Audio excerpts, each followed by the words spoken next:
Hello and welcome. We are talking about Swedish death cleaning today and how that goes hand in hand with minimalism.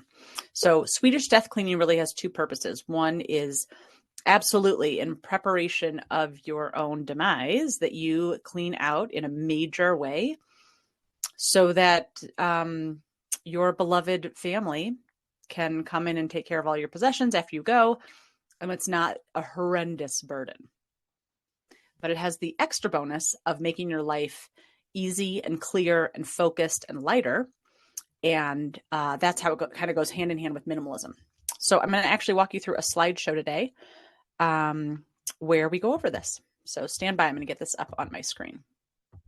The Gentle Art of Swedish Death Cleaning, written by Margareta Magnusson, has a subtitle of How to Make Your Loved Ones' Lives Easier and Your Own Life More Pleasant. So she really connects that this is not just about something that you do to make your loved ones' lives easier, but this is also something that really can benefit your life as you're moving forward in it. The term death cleaning comes from the Swedish term do standnig, which is the combination of do, death, and standnig, cleaning. Do standnig for death cleaning. And the concept is that when you reach the end of your middle age, or whenever you want, you get rid of all the stuff you've accumulated that you don't need anymore, so that nobody has to do it for you after you pass. So it's a little tricky and, of course, nuanced to know, like, what do I need? And that is a very personal decision.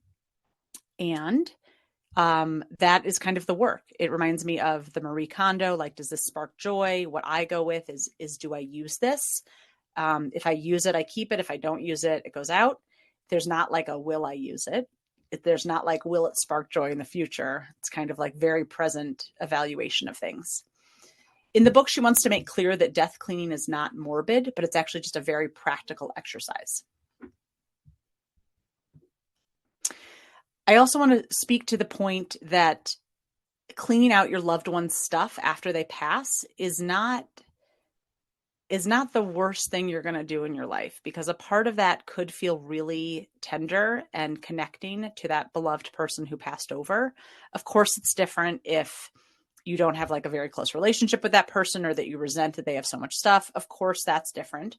But if you have a close relationship with someone and they pass on, let's say your parents, and you have to go through the family home and clear out all the stuff, there is a piece of this that is really beautiful. There's a piece that's a super burden for sure. If you have to give up 6 months of your life, quit your job to like do this, that is a huge burden. There are dumpsters that you have to hire. There are contractors that you have to coordinate with. This can be a huge project, but there are parts of it that are really beautiful and tender when you can go through their things and have shared memories and feel so connected to them, even when they're not physically here, but that you want nothing more than for them to be physically here. That is a really sweet thing. I also wanted to point out that it's going to be incredibly rare that any of us are going to pass on and not have stuff for someone to break down and go through. That, of course, when we die, because we're living a vibrant life, there will be things that we've left behind. The key is that it's not excessive, that it's minimal, and that the job is easy for people. That's the part of this work where we are thinking about others. Then there's other parts of this work, which we're going to get to, which is really about our quality of life now. She suggests to start this process by visiting any sort of storage area. So really an off-site storage unit, your garage, your basement, your attic, and start going through what's there. When I teach this class, I teach a 20-week declutter your whole home in a strategic and systematic way. I start with easier things. Things are going to be easier that you touch more often. So lived in spaces like your living room, your bedroom, your bathroom, your kitchen, your car, all of those lived in spaces are going to be easier than starting with your storage. But in her book, she talks about starting with your storage, and that's fine. Of course, you can start wherever you want. As long as you have some sort of plan or strategy, I think it's really helpful. She says you might even find this process enjoyable. It's a delight to go through things and remember their worth. I mean, super true. Parts of this process will be enjoyable. Parts of this process are going to be hard. even if we're doing it for our own stuff.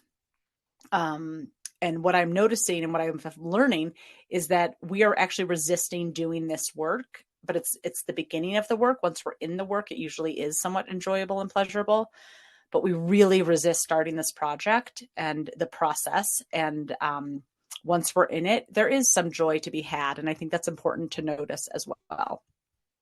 She says you'll be better able to enjoy your life when you have less mess and clutter to deal with. Amen, sister. You will be able to better enjoy your life when there is less mess and clutter to deal with. Absolutely. This is a super pillar of the work that we're doing, with the end in mind of trying to enjoy life more. Life will become more pleasant and comfortable when we get rid of some of the abundance. Makes me think of wearing pants that are just a little too small. If I got rid of just a little abundance, I would be much more comfortable and life would be more pleasant, for sure. Mess is an unnecessary source of irritation. I loved that quote from this book. Minimalism and Swedish death cleaning, how they go hand in hand. Psychologically, minimalism is based on the idea that happiness doesn't come from stuff, but instead, happiness comes from relationships and experiences. And when we get rid of the excess stuff that's surrounding us, we can better identify the things that are really important to us and what brings us pleasure in life. So I'm imagining a tree, and when we're cutting the branches of the things that do not bring us pleasure and joy, then we will be left with a pruned tree of only our favorite things, our favorite people, our favorite experiences. We are saying no to things we don't want to do. And we are saying yes to things that we do want to do. Experiences and relationships, we are leaning hard into those and less into the things and experiences and relationships that no longer serve us. Here are 4 ways that Swedish death cleaning can change your life. Number 1, it might make you happier. Studies show that people who are more focused on materialistic pursuits have higher risks for some mental health stuff. They have higher risks for anxiety. It says unhappy, becoming unhappy. I would extrapolate that to depression, having low self-esteem, and even developing problems with intimacy. And when I say intimacy, and when she says intimacy, I've seen that a lot when I watch hoarders, just that the relationships, the deep relationships are actually really challenging for people with hoarding tendencies. So I get that. Number 2, it might help you feel less stressed or overwhelmed and get more done if you do the Swedish death cleaning. You will absolutely feel less stressed and overwhelmed, and you will absolutely be able to get more done when life is so cleared out. You may find yourself less stressed and more focused once you're living in a clean, organized space. So I am an averagely messy human. And when I was in my early 20s, I came back from a trip and I was like super focused on clearing out some clutter in my life. I knew I needed to quit a job that I just felt like was sucking my soul every day. I knew I needed to break up with a boyfriend who was great, but I knew I didn't want to marry. And I knew I needed to declutter my apartment and get rid of so much stuff. And so I did. I did all of that in a week. I quit my job, broke up with a boyfriend, started on my apartment immediately. And when I finished with my apartment, because when you're cleaning out all your stuff, you're constantly saying to yourself, like, do I want this in my life now? And by making all of those micro decisions about what I wanted and what I didn't, and that took a while. That was not the week process. The week process was breaking up and ditching the job. The cleaning out took a lot longer. But once I was finished with that, I thought, oh my gosh, there's a job in this. There's a career in this. There's a business in this. And that's why I started becoming a professional organizer. That's when I started my professional organizing company in 2004. But I just want you to know that I don't come to this work because I'm naturally organized. Organization does not come easily for me, but decluttering is a process that I can do more easily, that gets really clear for me about what I want and what I don't want. And then I don't have to organize all the time. I just have less stuff to manage and less stuff to organize. So when I did that, I just had this incredible burst of energy where I felt so focused on like going after all the things that I did want in life. And that energy was my first clue that decluttering is absolutely the magic sauce of life. And that is exactly what she's saying here. The psychotherapist is saying that you will be more focused once you're living in a clean and organized space. And I just want you to know my personal story that is absolutely true. I'm sure you've experienced it yourself. And it is really exciting that something that you can do yourself, something that is free, is so life force giving. It gives you so much life force. Having fewer actual things to worry about can make life seem more manageable, from practical chores to big projects and even problems you face. I love this point that she makes, because this tells me that with less clutter around, you can do that long-term planning, those big goals, but then also like the day-to-day things easier, and even manage your emotions, that when the waves of life hit us, that we're much more stable when we have a lot less physical clutter around. Number 3, it might help you better cope with the reality of your own mortality. If talking about death is too hard to address, death cleaning may be a way to start that conversation. This is absolutely true, especially with maybe your older generation in your family, to talk about the mortality in terms of things that they would like to share and give away. This is a delicate, touchy subject, so just walk carefully into these waters. But I will say, I feel like I've had a lot of experience with talking with my mother-in-law and my own mom about what happens and what they want after they go, and what their going looks like, their own mortality. And then, of course, it makes me think about my own mortality as well. Number 4, practically speaking, this could help prepare you. Right.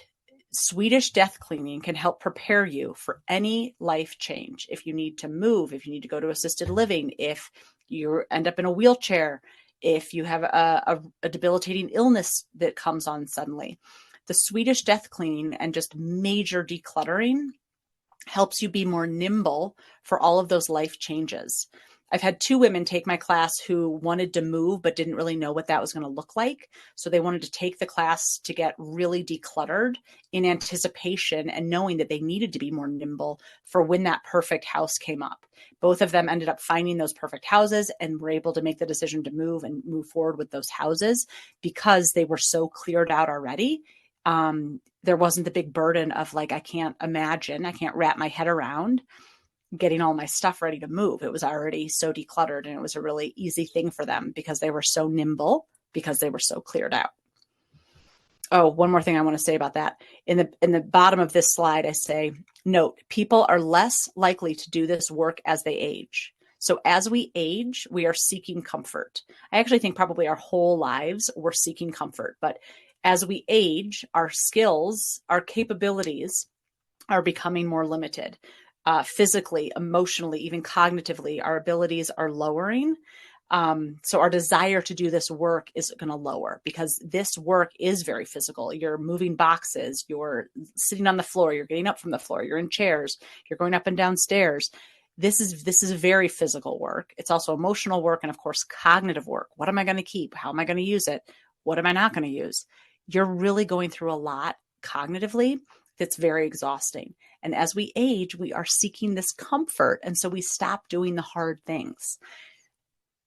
So knowing that, it's important to do this work when you feel good. Some studies worth sharing. A study of 60 women who considered their homes more cluttered, unfinished, and less restful had considerably higher levels of the stress hormone cortisol and worse moods over a course of a day as compared to women who described their homes as being more restorative. Studies show that clutter can make it hard for the brain to focus on a specific task. The visual cortex gets distracted by the irrelevant information you take in. The clutter is distracting you both visually and internally. So externally and internally. You're looking around. Visually, it's distracting. And then internally, there are little signals going off about what you need to do with all this stuff.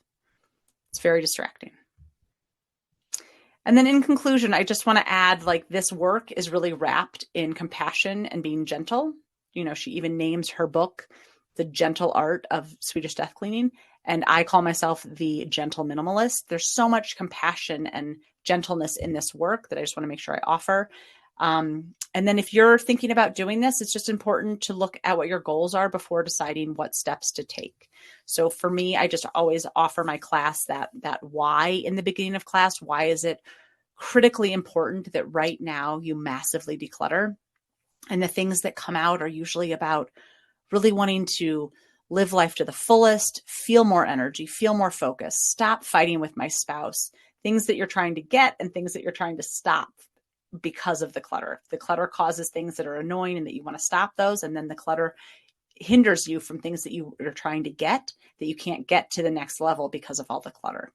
So starting with your why is just also a great place to start. Okay, that's what I wanted to share with you about Swedish death cleaning. Thank you for watching, and I will see you next time.